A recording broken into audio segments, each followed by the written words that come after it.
Hey everyone, Dusty here. Today I'm going to talk a little bit about elastic laces and whether or not they're worth it. So if you're new to triathlon, you might be wondering about elastic laces, what they are, and whether or not you should get a pair. Well, first up, you don't need a triathlon specific shoe to do a triathlon, and you don't need elastic laces to do a triathlon. The laces I have in this shoe specifically came with this shoe because it is a triathlon specific shoe. And these laces are about as simple as it gets, and they work well for me.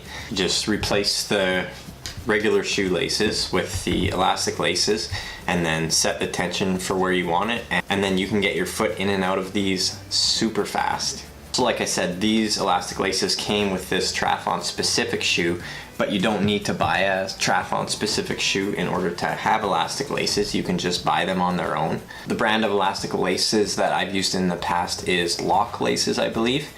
If I can find the product on Amazon, I'll just put a link in the description down below so you can check those out. But basically, a good thing about being able to buy the laces separately is you can put them in your favorite pair of running shoes. So 99% of the runners that you buy won't be triathlon specific shoes, and they won't come with elastic laces.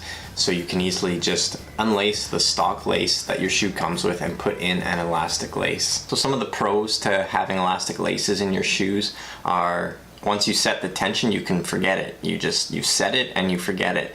These shoes have been locked in at this tension for probably the 2 years that I've had this shoe, and I've ran hundreds of miles in them, and I've never had to readjust the tension.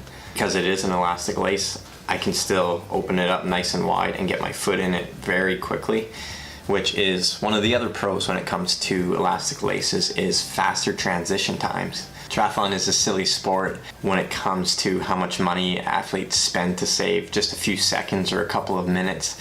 We'll spend thousands or tens of thousands of dollars on aero bikes, thousands of dollars on wheels, hundreds of dollars on race suits and aero helmets, and elastic laces could save you anywhere from 5 to 30 seconds depending on if you had a regular lace and you're going to tie it up in transition, how much longer that would take you.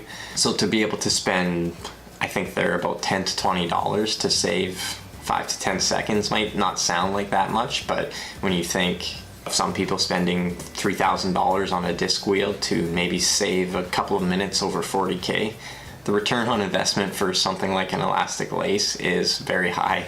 Another good pro about having elastic laces is when you come in off the bike, if you're really cold and the dexterity is gone from your hands, which has happened to me in a couple of races, it just makes it that much easier to slide your shoe on when you have elastic laces, as opposed to fumbling with the laces and trying to tie them up when your fingers are cold. I've been so cold coming into transition that I probably wouldn't have even been able to tie normal shoelaces, so elastic laces definitely saved me that day. Other than that, elastic laces are a pretty simple product, and if you have 20 bucks lying around, get yourself a pair. If you keep swapping them in between each of your favorite shoes when the latest one wears out, they'll probably last you the rest of your life or many years. So I'll put a link down below where you can find your own elastic laces. And if you like this video, give it a thumbs up. And if you haven't subscribed yet, make sure to subscribe for more everything running, triathlon, and nutrition related.